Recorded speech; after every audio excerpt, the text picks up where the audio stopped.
Hi friends, Chaparai జలపాతం అరకు నుంచి 16 కిలోమీటర్ల చాపరాయి జలపాతం ఉంటుంది. ఇక్కడ టికెట్స్ అడల్ట్స్కి 50 రూపీస్, చైల్డ్కి 25-30 రూపీస్ ఉంటుంది. అయితే ఇక్కడ వెకేషన్ చూస్తే గార్డెన్ చాలా బాగా చేశారు. వీళ్ళు 50 రూపీస్ తీసుకోవడం నాకు చాలా వర్త్ అనిపించింది మామ. అయితే ఒకసారి చూడండి ఈ గార్డెన్ ఎలా ఉంది, ఎంత బ్యూటిఫుల్గా ఉంది. ఇక్కడ చిన్న గుడి కూడా ఉంటుంది అమ్మవారిది, అదో అక్కడ కనపడుతుంది కదా, అదే గుడి అండి. ఈ వాటర్ ఫాల్కి వస్తారు. మెయిన్గా ఇక్కడ జారుడు బల్ల అనే స్పెషాలిటీ ఉంది. చాపరాయి జలపాతంలో ఒక జారుడు బల్లి అని ఒకటి ఉంటుంది. అక్కడికి వెళ్ళి బాగా ఎంజాయ్ చేయవచ్చు. ఇదే వెకేషన్. చూడండి అలాగా వాటర్.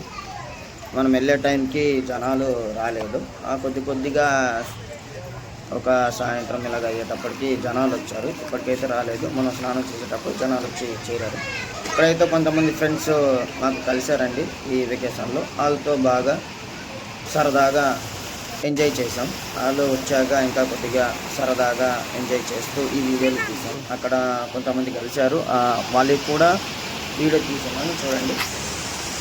ఇది వెకేషన్ ఎంత బాగుంటుందంటే చాలా బాగుంటుంది. దీనికి స్పెషల్ అని ఏమంటే జారే వాటర్ ఫాల్ అని అంటారు. ఇదే అండి అది చాపరాయి వాటర్ ఫాల్. చూడండి ఈ ఫ్రెండ్స్ అందరూ అక్కడ కలిశారు. వాళ్ళతో నేను కూడా ఉన్నాను. బాగా ఎంజాయ్ చేసి జారామండి. దీనికి ఇది స్పెషల్ జారెడ్ బల్లి వాటర్ ఫాల్ అంటారు.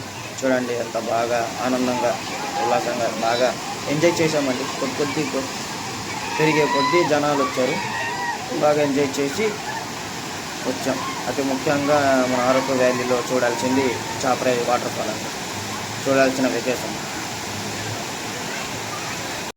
అలా కొద్దిమంది స్నేహాలు పెంచుకొని అలాగా సరదాగా బాగా ఎంజాయ్ చేసాం. అయితే వెకేషన్ అయితే భలే ఉంటుందండి. అరకు వెళ్ళగానే ఇది కూడా ఒక బ్యూటిఫుల్ ఆఫ్ ప్లేస్.